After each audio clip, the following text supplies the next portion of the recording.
Hey guys, Michael Gillis with the Gillies Team at RE/MAX.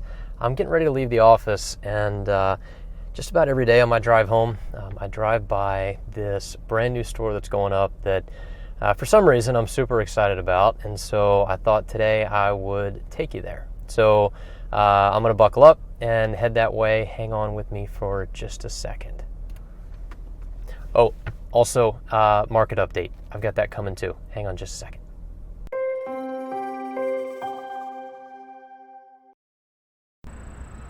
All right, there it is. Check it out.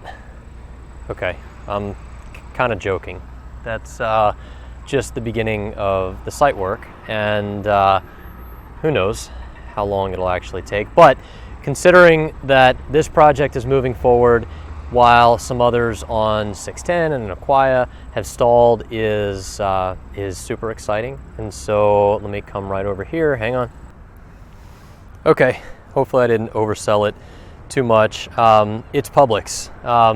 Publix is a store I actually grew up with in South Florida, and the cool thing about it is they would do really cool things like bring your groceries to the car. I guess I don't know if they still do that.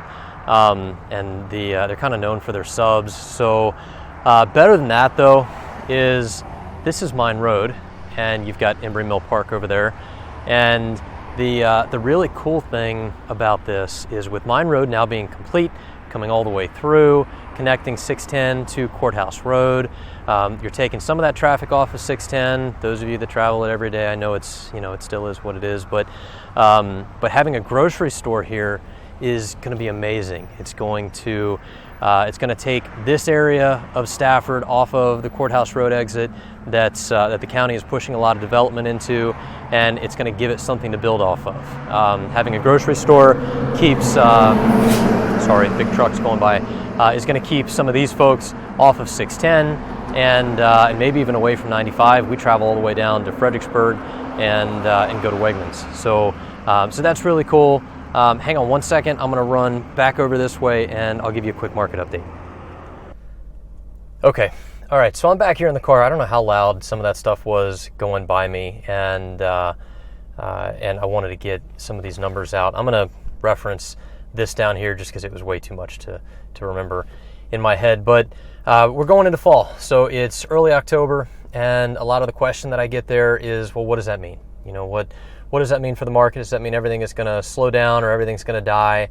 And the short answer is no. We've had really successful falls each of the last 3 years, and it's taken what have been sort of uncertain summers where we didn't know exactly what to expect. We didn't see what we expected, and it's really helped clear out some inventory and get the market on an even keel. So fall has been good to us in this area lately.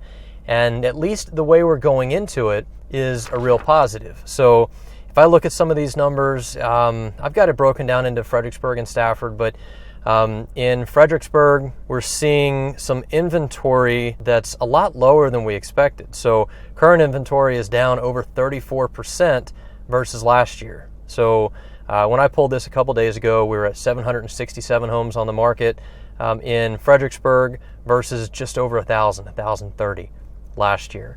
In Stafford County, that number is even bigger, a little over 1,062 homes at this same time last year, and it's down to 675 homes at this point this year. And so that's almost a 55% decrease in inventory. And so that's a good sign. What that means is that even though we had not as much activity on the early part of the summer as a lot of people expected, we did have a very strong July that translated into strong August closings, and that took us into September, with fewer homes on the market. And so, while we haven't seen massive upward pressure on prices, we are seeing a steady market, and that's a good thing right now. You're starting to read things nationally that talk about, are we preparing for a recession? All those sorts of things. And, the answer to that is we don't know yet, but when it comes to our local real estate market here, Stafford, Fredericksburg, the fundamentals are still strong. We're still selling houses.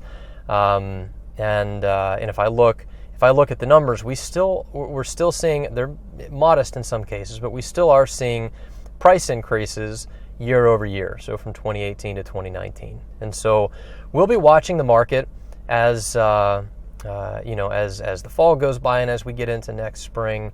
But right now, the overall signs are positive. The other thing, just real quick, is since mid-July, we've seen 2 rate decreases come from the Federal Reserve. And that doesn't always have an exact corresponding effect on mortgage rates, but the 2 are definitely tied. And so as we watch that, it'll be interesting to see. But these are the first 2 decreases that we've seen since the recession.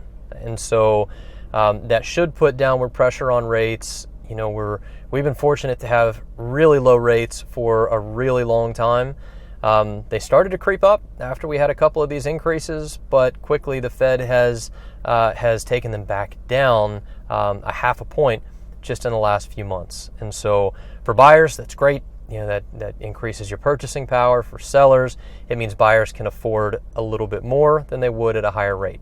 So overall, the news is good. We'll keep you posted on what we're seeing. If you've got any specific questions about your neighborhood or your house or just about anything that I'm talking about here, price increases and what are the specifics of that, let me know. I'm happy to get that to you. And of course, if you're looking for a new house, shoot us a note. Let us know what you're looking for, and we'll get you hooked up. I'll talk to you later. If you need anything, shoot me an email back or call, text, whatever it takes. Talk to you guys soon.